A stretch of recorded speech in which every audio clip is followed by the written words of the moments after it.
How to fix Instagram post size on Android phone. Hello guys, in today's video I'm gonna show you how to fix Instagram post size on Android phone. First,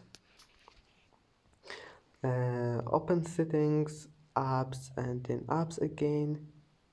Now just click Instagram and go to storage. Now clear cache and then open your Instagram, and here click this plus icon and click post. Now scroll down and select any photo you want, like this one here. You will find it like that, and you want to make it like that, just click this icon here. It's easy and you can manage it as you see, and that's it. Now just post it and your problem will be fixed. Don't forget like, and see you in the next video.